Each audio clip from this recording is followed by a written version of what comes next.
Aujourd'hui, on s'attaque à la question que beaucoup d'entrepreneurs se posent, SASU ou EURL. Quel statut est fait pour votre entreprise? Saviez-vous que ce choix peut littéralement vous faire économiser ou perdre des milliers d'euros? Ce n'est pas une exagération. Entre les charges sociales, les impôts et la protection, le mauvais choix pourrait vous coûter très cher. Aujourd'hui, je vais tout vous simplifier pour que vous puissiez prendre la bonne décision, celle qui correspond vraiment à votre situation. Bonjour à tous, c'est Clément Dindy, bienvenue dans cette nouvelle vidéo. Aujourd'hui, nous allons voir ensemble ce qu'est une SASU et une EURL. Les régimes sociaux des dirigeants, les régimes fiscaux applicables, le coût de création et les obligations administratives. Et surtout, des exemples concrets pour vous aider à vous projeter. Restez jusqu'à la fin car je vous réserve quelques astuces qui peuvent vraiment faire la différence. Allez, c'est parti! La SASU, de son nom la Société par Action Simplifiée Unipersonnelle, c'est une forme de société, donc une personne morale, avec un seul associé, qui est aussi le président. C'est comme la petite sœur de la SAS, à la seule différence que vous vous lancez seul. Parlons responsabilité. En SASU, vous êtes responsable uniquement à hauteur de votre apport en capital social. C'est un énorme avantage, puisque votre patrimoine personnel est protégé en cas de difficultés financières. Autre avantage de la SASU. Le capital social est flexible. Vous pouvez tout à fait démarrer avec seulement 1 euro. Oui, vous avez bien entendu, 1 euro suffit légalement. Pour le fonctionnement, c'est vous, en tant que président, qui dirigez la société. Vous avez une grande liberté dans la gestion et la rédaction des statuts.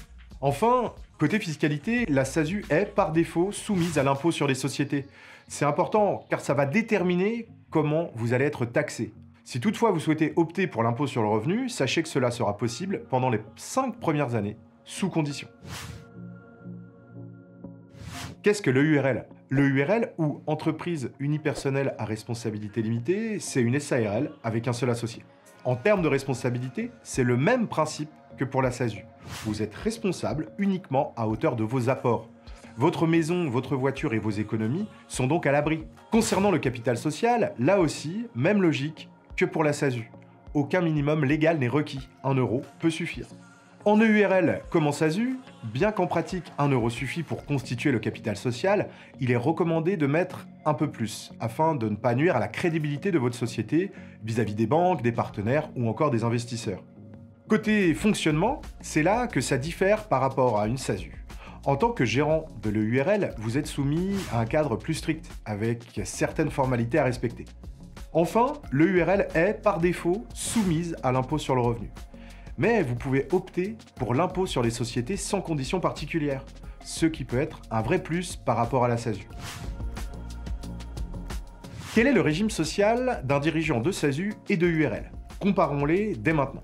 Pour rappel, en SASU, le dirigeant peut être une personne physique ou morale, comme une autre société, ce qui n'est pas le cas en EURL, où le gérant peut être une personne physique exclusivement. Le régime social, c'est souvent le facteur décisif dans le choix entre la SASU et le URL. En SASU, vous êtes assimilé salarié. Concrètement, ça veut dire que vous dépendez du régime général de la sécurité sociale comme n'importe quel salarié.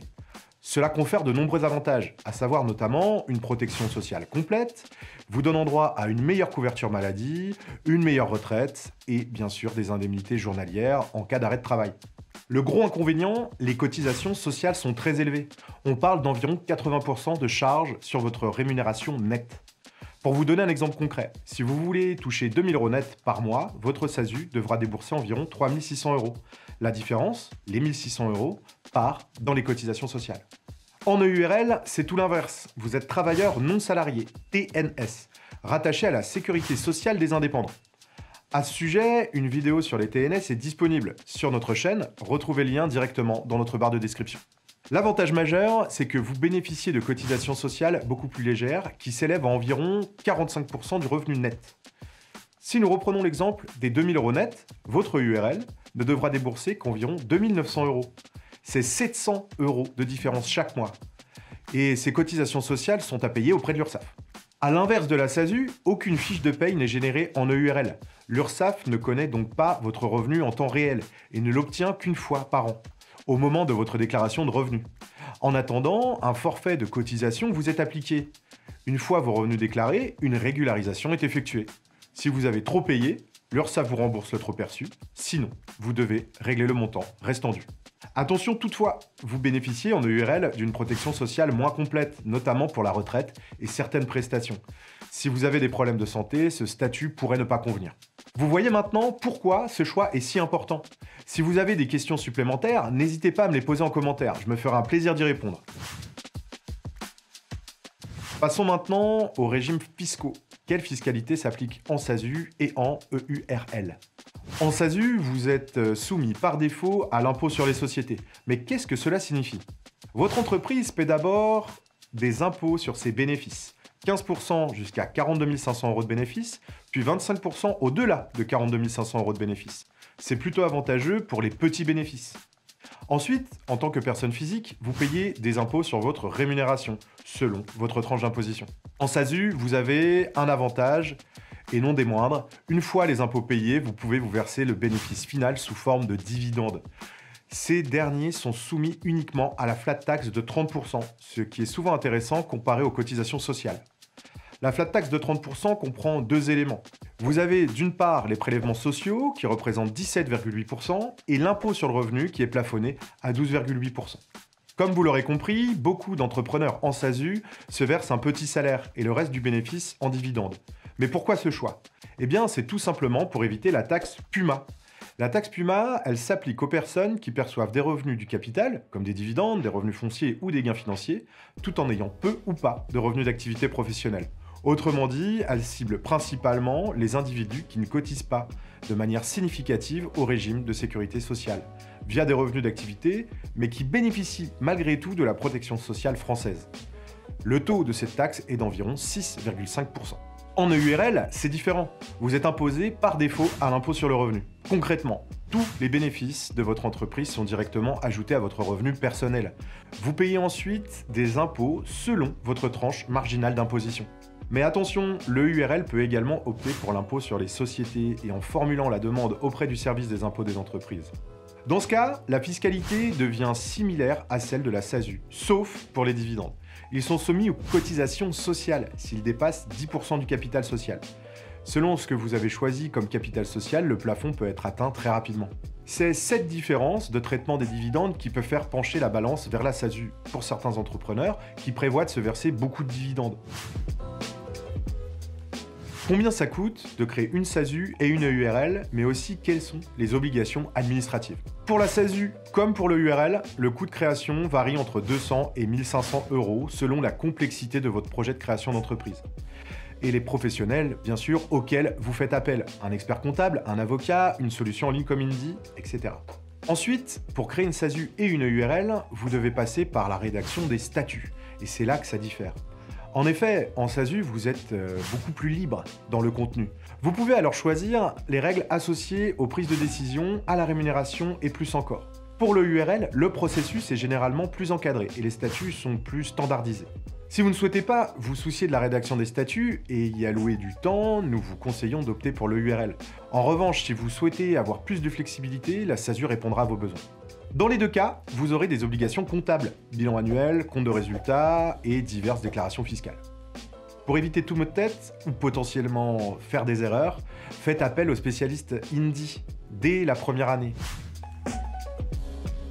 Quels sont les avantages et inconvénients de la SASU et de l'EURL? Faisons le point ensemble. En SASU, le gros avantage, c'est la protection sociale. En tant que président, vous êtes au régime général, donc vous êtes mieux couvert. Ensuite, vous bénéficiez d'une flexibilité dans la gestion. Et si vous vous versez des dividendes, bonne nouvelle, ils sont taxés à seulement 30% avec la flat tax.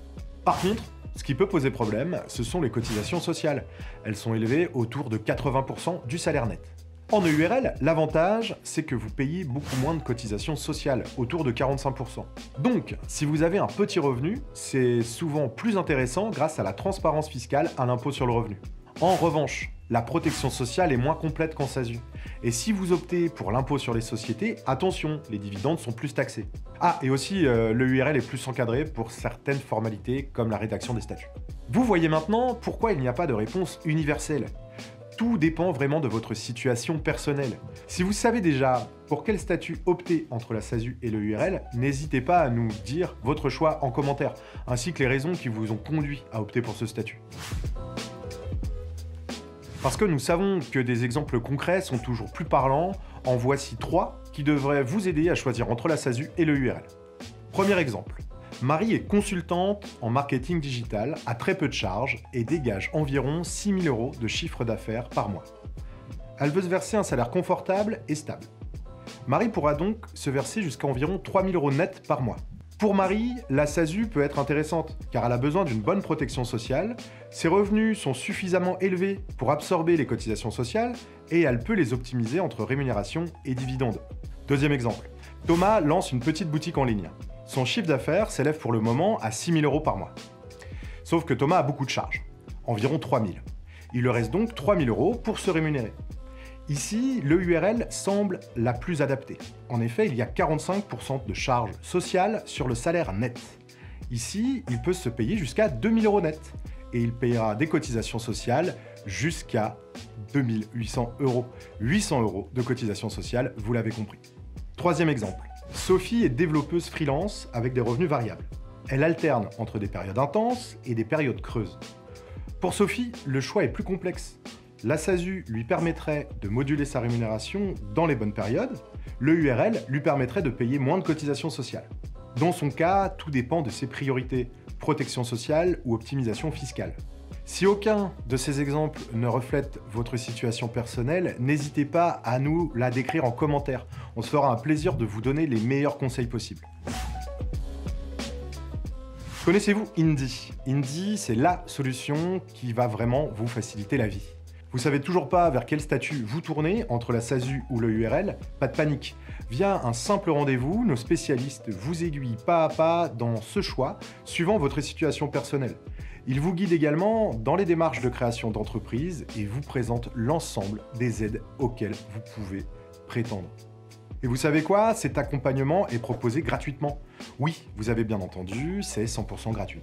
Parce que nous savons que la gestion administrative et comptable peut être un vrai cauchemar pour les entrepreneurs, notre logiciel vous permet d'automatiser une grande partie de cette gestion. Vous pouvez générer vos bilans comptables facilement, automatiser vos déclarations fiscales et suivre votre trésorerie en temps réel. Que vous soyez en SASU ou en EURL, Indy s'adapte à votre statut et vous propose les fonctionnalités dont vous avez besoin.